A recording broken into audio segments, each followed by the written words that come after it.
Agora no programa Mistura Musical, o quadro De Frente com Flor de Ariquemes. Muito bem, comigo aqui, né, Eduardo Vilarini, é isso? Vilarino, isso. Eduardo Vilarino, um grande amigo particular, um homem evangélico, um homem correto. Eu conheço. E hoje está aqui comigo, me deu a honra, né, de estar aqui comigo hoje no dia, véspera de um dia tão especial. Eduardo, querido, boa tarde. Boa tarde, Flor de Ariquemes, boa tarde, o Léo, boa tarde, PJ. Boa tarde pro Tony lá, né? Em casa. Hoje o Tony tá atacando de marinete, né? Não, deixar menino, que a casa limpa para amanhã, né? Mandar um abraço também pros amigos da Verde Amazônia. Os amigos que estão ouvindo o programa, é sempre um prazer estar aqui com vocês. Prazer é meu, Eduardo. Eu sei da sua fama, sei da tua conduta, te conheço, sei quem você é. Por isso, não preciso nem, pensar. Mas será que esse menino é bom? Será que não é? Eu sei que é. Eduardo, você é natural de que estado, querido? Eu nasci na cidade de Una, no sul da Bahia. É baiano. Mas eu acredito que eu tenho muito mais a ver com Rondônia do que com a Bahia. Porque esse ano a gente completa, eu acho interessante isso, meio século, né? São 50 anos. Nossa! E quando nós chegamos aqui em Rondônia, eu tinha só 12 anos. Então eu tenho muito mais tempo de Rondônia do que da Bahia. Mas também tem um carinho todo especial pelo estado da Bahia, mas Rondônia nos acolheu, né, como filho adotivo, e a gente é muito feliz aqui na cidade de Ariquemes. Eu resumo isso assim: você é baiano de nascimento e rondoniense de coração, é isso? Exatamente. Uau, que lindo, Eduardo. E você, nesse tempo todinho, mora sempre em Ariquemes ou já morou em outras cidades de Rondônia? Praticamente todo o tempo em Ariquemes. Morei uma temporada ali em Ji-Paraná. Mas a maioria do tempo aqui no município de Ariquemes. Sim. Que lindo, muito bem. E tem muitos irmãos, né? Você também? Temos bastante irmãos. Ultimamente, alguns mudaram do estado. Sim. Mas a dona Lindalda nos deixou bastante herdeiros aqui no estado de Rondônia. Graças a Deus, né? Porque graças a Deus e outra, esses herdeiros vão deixar muitos herdeiros também, né? Exatamente. E isso é bom. Eduardo, você mexe muito com a área social. O que é trabalhar com o social para você? Exatamente, é uma coisa assim que a gente, até por uma questão de necessidade. Sim. Jesus, ele falou certa vez, quando aquela mulher quebrou o vaso de alabastro, né? E naquele ato, ela estava ali ungindo o corpo de Jesus para o seu sepultamento. Sim. E Judas Iscariote, que é o tesoureiro, falou assim: que desperdício. Poderia vender por um bom dinheiro e repartir entre os pobres. E Jesus vai dizer pelo seguinte: por que aflige essa mulher? O ato que ela fez, aonde for falar desse evangelho, vai citar essa ação dela para comigo. Sim. E os pobres sempre estarão convosco. Então, assim, sempre vai haver alguém que vai precisar de uma ajuda. Sim. E da mesma forma que existem pessoas que necessitam de ajuda, precisa de pessoas que tenham o coração voltado à questão social. Sim. Então, a cidade nossa ainda tem muitas pessoas carentes. Tem. E com a pandemia, isso se ampliou muito, cresceu muito. Infelizmente. E não é só uma questão, quando falar de social, não é só o social que precisa de alimento, mas a gente tem aqui uma situação gravíssima, que são usuários de entorpecente, moradores de rua. E todos esses necessitam realmente de acolhimento. Isso. De ajuda espiritual também, né? Fundamental. Mas me permita, eu estava ouvindo você falar na abertura com a sua mensagem. Sim. E você falava que o amor de mãe, ele só é menor, se podemos dizer assim, do que o amor de Deus. Sim. E o profeta Isaías, no capítulo 49, versículo de números 15, observa o que Isaías vai dizer. Pode uma mulher esquecer de seu filho de peito, de maneira que não se compadeça do seu filho? do seu ventre, mas ainda que esta se esqueça, eu todavia não me esquecerei de ti. Então, olha, quando ele fala da mãe esquecer um filho que amamenta, você também falou isso. Quando chega a hora de amamentar, os seios ficam cheios, e isso causa um incômodo, né? Sim. Que é uma necessidade fisiológica que ela tem de ir lá e amamentar o filho. Tem que ir lá e amamentar. E aqui Deus está falando que mesmo que ela se esqueça, mesmo que haja um vazamento de leite, mesmo que incomode, e que ela se esqueça desse filho, todavia Deus, ele jamais esquecerá de nós. Isso mostra que Deus é um pai que jamais esquece de nenhum de seus filhos. O amor de Deus, ele é comparado ao amor ágape. É um amor que só Deus tem. Só Deus tem. Só Deus tem. Porque só Ele é capaz de dar o único filho dele para que morresse pela humanidade inteira. Sim. Ninguém faz isso. Nunca fez e não fará. E não vai fazer. Até que se termine os dias na terra. Mas Deus, ele com esse amor, ele foi capaz de abrir mão do seu filho para a salvação da humanidade. Nossa, Eduardo, que coisa linda. Você já é pastor ou ainda está no caminho? Eu posso falar que eu sou pastor porque eu exerço a função pastoral. Estou diante de uma congregação. Mas eu sou presbítero. É presbítero. E com a graça de Deus, esse ano eu devo ser separado a evangelista, que é o penúltimo degrau para se chegar ao pastorado. Então, hoje eu estou presbítero, mas esse ano, a partir do mês de junho, a gente deve ser separado para evangelista. E você também, além de pregar, canta? Até que deveria cantar, mas eu prefiro mais a palavra. Eu me dedico mais à palavra. Apesar de ter voz, mas tem que... é tudo uma questão de dedicação, precisa se dedicar. Então, cantar eu ainda não canto. Mas eu já ensaio alguns hinos e quem sabe em breve começa a louvar também. Você sabe por que eu perguntei, Eduardo? Não foi à toa, não. É porque se você dissesse que canta, eu e você, nós iríamos formar aqui um dueto agora, entendeu? E cantar o hino Mover do Espírito, nós dois. Mas se você não canta, não... Não, vamos ensaiar primeiro, né? vamos poupar os ouvintes. As coisas de Deus não se ensaiam, Eduardo. Não. Eduardo, o seu setor sempre foi o setor 9? Quando nós chegamos em Ariquemes no ano de 2004, sim. Acho que como todos, quando chegou aqui no estado de Rondônia, moramos alguns anos na área rural e posteriormente mudamos para o bairro Marechal Rondon. E sim. Do bairro Marechal Rondon nós mudamos para o setor 9 e continuamos lá até hoje. Até hoje, que lindo, gente. Então já são mais de 30 anos de setor 9. Já é raiz, né? Então você viu muito mesmo assim claramente, pode-se dizer, o crescimento e desenvolvimento da cidade. Como você vê hoje a cidade em questão física, pode-se dizer assim? De quando você chegou para agora, melhorou bastante?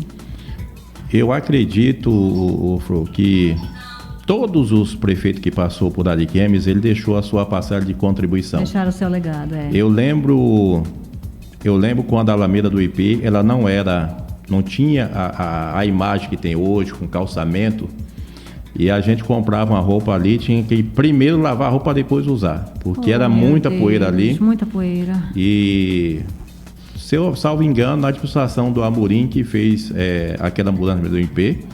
Então, assim, todos os prefeitos, ele tem dado a sua passagem de contribuição para o crescimento da cidade.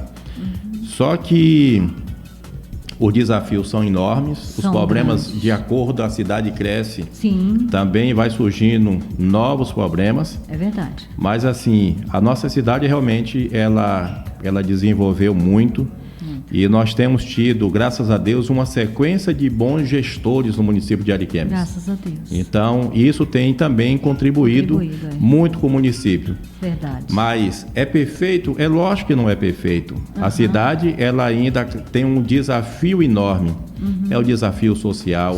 É o desafio... eu até acredito que a gente precisa praticar a política do feijão com arroz, de fazer o básico. Sim. Né? As pessoas falam tanto em evolução, mas não dá para fazer falar de evolução quando o agricultor ele não tem uma estrada digna, quando necessita de uma ponte para escoar o seu produto. Sim. Quando uma mulher ela faz o Papa Nicolau e ela não tem acesso a um ginecologista, Sim. que é uma coisa gravíssima, uma coisa Gravíssimo, séria. muito grave. Então, assim, são muitas necessidades. Tem gente reclamando que não consegue uma consulta com um ortopedista. Então, o que acontece? A cidade ela avança numa direção, mas existem outros desafios que precisa o gestor público ter essa preocupação. Hoje nós temos bastantes escolas públicas no município de Ariquemes. A gente precisa também discutir a qualidade desse ensino. Não é só ter quantidade, mas sim a qualidade do ensino. Não é quantidade, é qualidade. Você partiu para a educação e eu vou aproveitar a sua deixa e vou lhe fazer uma pergunta. Eduardo, no seu conceito, no seu modo de pensar, como você vê a implantação de colégios militares em Ariquemes? Eu não sei por que eu ia falar Porto Velho.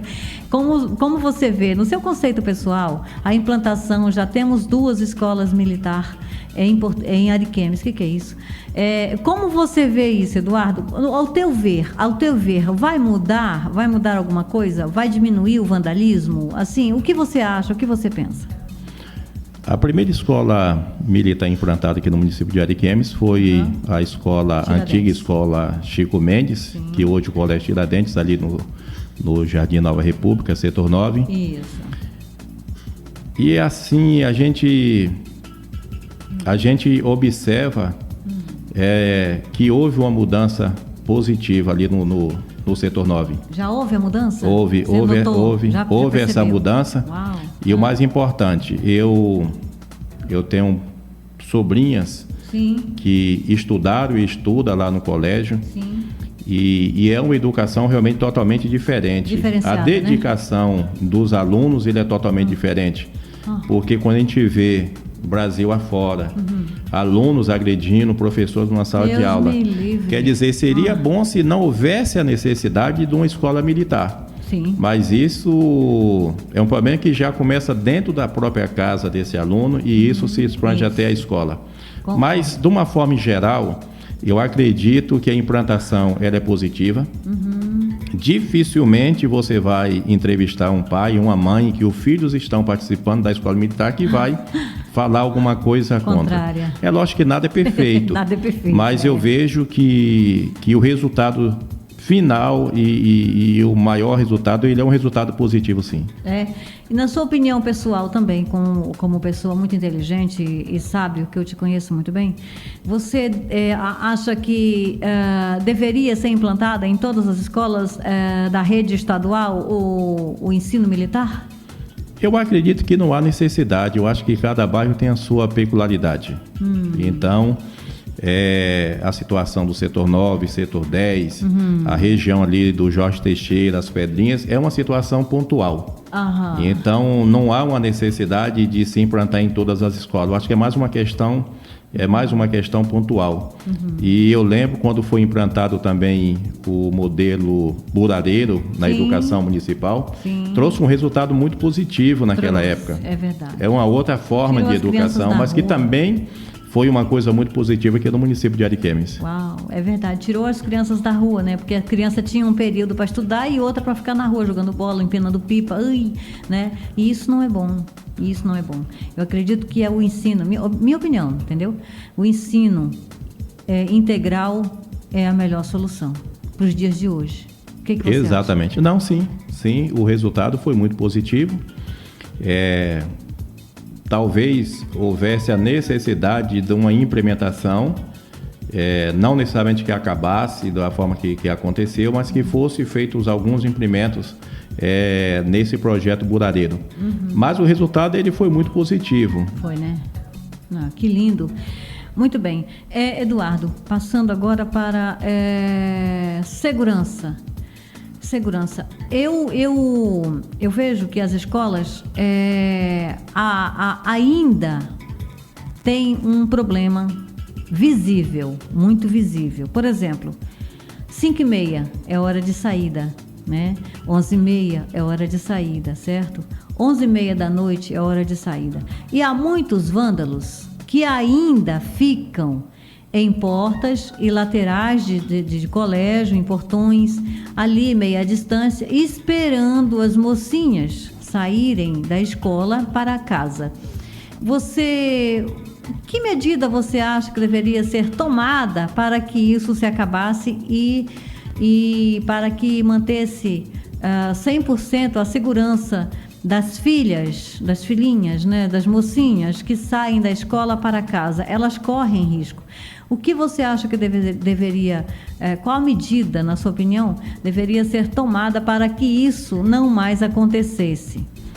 A primeira situação, quando se fala no ensino noturno, seria a questão da iluminação pública. Eu acho que isso seria fundamental, a iluminação pública. Sim. Agora, tanto a Guarda Municipal como a Polícia Militar, que também, nesse período, principalmente na saída das escolas, que as rondas no entorno das escolas fosse uma questão incisiva, que fosse feito isso constantemente. Porque a gente anda na cidade, você passa muitas vezes por várias viaturas dentro na sua ronda dentro do município. Sim. Mas que priorizasse o entorno das escolas. E não é só uma questão de inibir a questão da violência, mas também uma questão também de orientação. Nós temos ali o Colégio Sonho de Criança, ali no setor 9. Sim. Sonho meu, na verdade. E lá tem uma faixa elevada. E o que eu observo, por ser morador ali do bairro, é que as crianças, muitas das vezes, eles deixam de passar pela faixa elevada para passar fora da faixa. Então, é uma questão até de orientação para os alunos, até eles acostumarem a utilizar a faixa. Mas eu acredito que essa ronda policial, nesses momentos de saída, inibiria bastante essas questões de violência nos entornos das escolas. Você tem a mesma opinião que eu, pois eu acho que isso seria mais que essencial. Você sabe por que eu toquei nesse assunto, Eduardo? Infelizmente, anteontem eu estava acompanhando um dos jornais que eu gosto muito, né, de um certo canal de televisão que tem um jornalismo preciso. Certo rapaz, pode-se dizer assim, sei lá como é que chama aquilo, mas eu vou usar uma palavra bem leve para um certo senhor, pode-se dizer assim, estava bebendo em uma certa tabacaria, não vou dizer também onde foi. Eu vi no jornal, isso é sério e é verdadeiro. Estava bebeu a noite inteira e nesse decorrer, deu em cima de várias mulheres e nenhuma deu bola para ele. E isso aconteceu até amanhecer o dia. E ele não conseguiu nada, Ele tentou e não conseguiu nada. Então, ele saiu. No que ele saiu pela rua, vinha uma garotinha de 8 anos, trafegando pela rua, da sua casa com sentido ao colégio. Pois este indivíduo pegou essa garotinha, levou-o para um lugar onde tinha mato, assim... Terreno baldio. Um terreno baldio, cheio de mato, e a estuprou. Por isso que eu estou fazendo essa pergunta a você. Na sua opinião, como faríamos para que as meninas, as mocinhas, tivessem mais segurança? Quantas inúmeras meninas e mocinhas estudam e vêm da escola ou vai para a escola sozinha? É perigoso. Eu não sei o que se passa na cabeça de alguns seres humanos e pegar e violentar a pureza de uma menina de 8 anos. Eu não sei, por mais que eu tente, eu não compreendo, eu não entendo, Eduardo, por isso que eu te fiz essa pergunta. Na verdade, já é uma omissão do próprio estabelecimento comercial. Sim. Porque quando uma pessoa está embriagada, que é o caso desse cidadão, sim, e ele começa com essas atitudes, eu acho que a denúncia poderia participar do próprio comerciante. Sim. As pessoas que estavam sendo oportunadas poderia também oferecer uma denúncia. Se tudo isso fosse feito, não chegaria ao amanhecer para ele praticar esse ato. É verdade. Então, houve uma omissão da sociedade nessa situação específica. E outra coisa, é meio descabido você deixar uma criança de 8 anos ali para uma escola sozinho.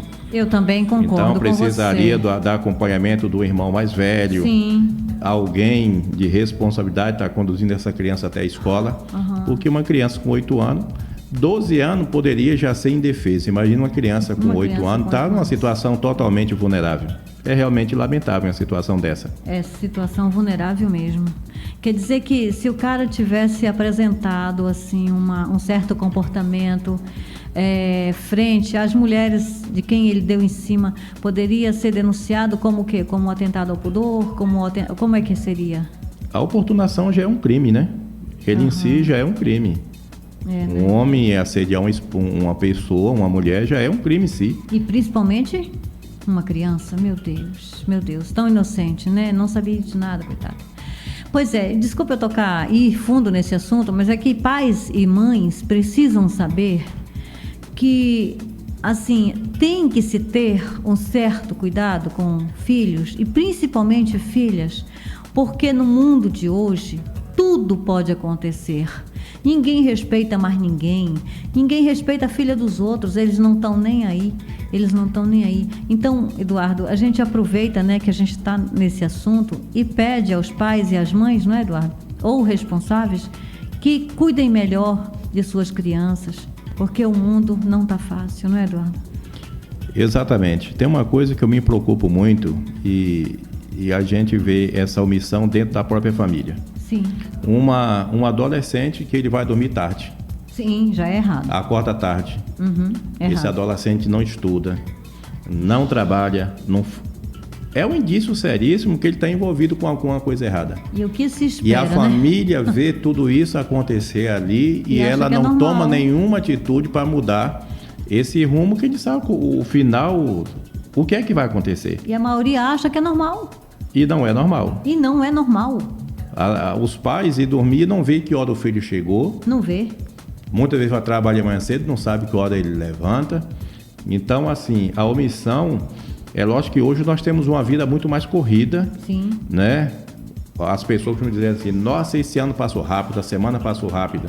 O mês passou, não é que passou rápido, mas é que nós temos hoje tantas tarefas, tantas obrigações a se cumprir, Verdade. que praticamente 24 horas se torna curto demais, o tempo se torna demais, curto. verdade. Mas a gente não pode abrir mão do nosso bem maior, que é nossos filhos.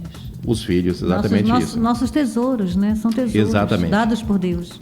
Exatamente. Concordo, em gênero e grau, querido, concordo.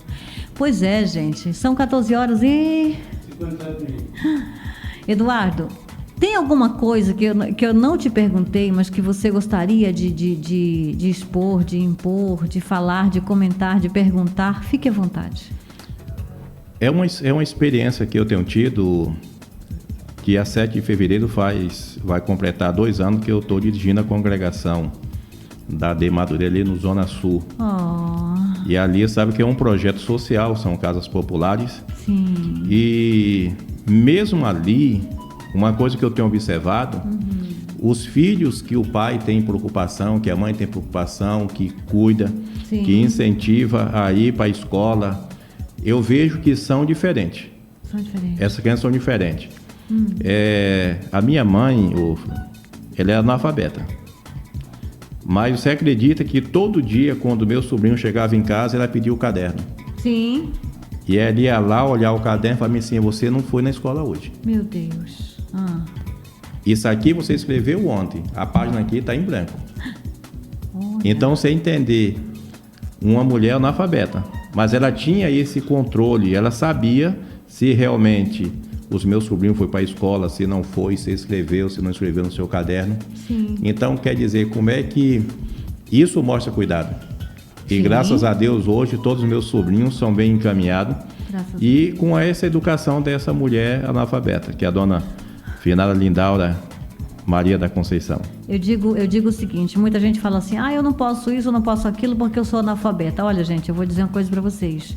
Nem sempre a educação dada na escola é o essencial para que você seja um bom homem, uma boa mulher, pessoas de caráter. A sabedoria que vem de Deus é muito, muito maior. E ali você adquire, se aperfeiçoa em coisas que você jamais poderia imaginar se aperfeiçoar, porque não tem simplesmente o saber ler e escrever ou somar, mas Deus sabe. Deus sabe. Eita! Poxa, Eduardo, legal, bacana. Ô, querido, eu só quero te agradecer muito, muito mesmo, e quero perguntar se você pode voltar outras vezes. Sempre que possível, estou à disposição. Quando nos convidar para estar aqui, Sim. Vai ser sempre um prazer estar com vocês. Foi muito bom tudo o que você disse, o que você esclareceu, né? E eu queria reforçar aqui uma das nossas falas sobre as crianças, principalmente as meninas. Tenham mais cuidado com seus filhos, com suas filhinhas. O que custa, gente? Tá indo para o serviço. Eu tô indo para o serviço. Leva para a escola. Tô indo almoçar. Passa na escola e pega. Sabe? Principalmente se for uma menininha, gente. Filho é um tesouro que Deus nos dá. É uma joia que Deus nos dá. Vamos cuidar, tá? Vamos cuidar, porque são crianças hoje, mas vão se tornar adultos, né? Então a gente tem que pensar nisso, né, Eduardo? Exatamente, Fru. Mais uma vez eu quero agradecer pelo convite. Encontrei o PJ ontem e conversamos e conseguimos hoje estar aqui com você. Foi um prazer estar esse momento foi nosso aqui. De receber você. A aqui. Rádio Verde Amazônia considero como minha casa, mesmo não estando aqui constantemente. Mas quando foi, pouca gente sabe, mas quando foi para constituir essa rádio, muitas associações de moradores se envolveu na documentação da rádio. E na época nós contribuímos na organização. Fiz parte da diretoria logo no começo. E assim, temos um carinho pela Verde. A gente fica feliz porque é uma rádio comunitária, né? E que hoje ocupa dentro do município de Ariquemes o seu espaço, uma programação muito mais voltada à família, uma programação totalmente diferenciada. Um trabalho que começou com o finado Clóvis, Santana, com o nosso amigo Zé Giovanni. Então, assim, eu também fico feliz em ter feito parte desse processo lá no começo. E eu mais ainda. Eu vou te fazer um convite. Terça-feira, às 10 da manhã, você pode vir aqui para a gente conversar mais sobre isso? Posso sim, só vou pedir para o nosso amigo PJ... te lembrar. Porque é muito importante que as pessoas saibam o que é verdadeiramente a rádio comunitária, né? E você é uma pessoa hiper informada nos critérios que as pessoas precisam. Você pode vir aqui na terça-feira às 10 da manhã? Deixa eu falar para você. Nós estamos, eu até conversei com o PJ hoje, nós temos um mutirão de construção da nossa... Na verdade, é uma reforma da nossa congregação lá no bairro Zona Sul. Entendo. E tem algumas programações que a gente precisa antecipar. Mas na terça-feira pela manhã, eu mando um zap para o PJ e confirmo se é possível ou não. Porque como lá é serviço mutirão, eu preciso estar presente. Eu entendo. Mas se não tiver nada programado para terça-feira, a gente faz questão de estar aqui com você e eu aviso isso antecipadamente. Tá bom? E eu vou ter o maior prazer em recebê-lo para a gente conversar juntos sobre aquilo que a gente gosta, né? Exatamente. Rádio, a gente ama o rádio. E essa aqui, principalmente por ser comunitária, ela tem muitos, os seus altos valores. Para que ela veio, por que ela está, por que ela tem que ficar. Né? Então a gente vai conversar sobre isso. Eduardo, muito obrigada mesmo pela tua presença. Olha, eu não sei se eu dirigi bem aqui, se eu conduzi bem, mas eu acredito que não sei. Acredito que sim. Muito obrigada, meu querido. E terça-feira, se der, você vem pra gente falar mais sobre rádio. Que coisa gostosa de se falar, né? Com certeza, é um prazer. E outra coisa interessante é assim, nós estamos falando numa rádio, mas também ao mesmo tempo nós temos uma transmissão ao vivo, tá no celular, né? Então, hoje o rádio não é mais um rádio, é praticamente uma TV também, uma TV, Então é muito importante, pessoas de toda a parte hoje, através dos sites, também tem acesso à rádio, não só pelo áudio, mas também por imagem. E isso é uma evolução muito positiva. Mais uma vez, obrigadão a todos, bom final de semana, um feliz Dia das Mães e que Deus possa continuar nos abençoando em nome de Jesus. Amém. Vamos ao apoio cultural, PJ? Vamos ao rápido apoio cultural, em seguida a gente volta. Enquanto isso, você continua mandando o seu WhatsApp, tá? 3536-7722, concorra aos prêmios. Você está ouvindo o programa Mistura Musical, aqui na 87,9.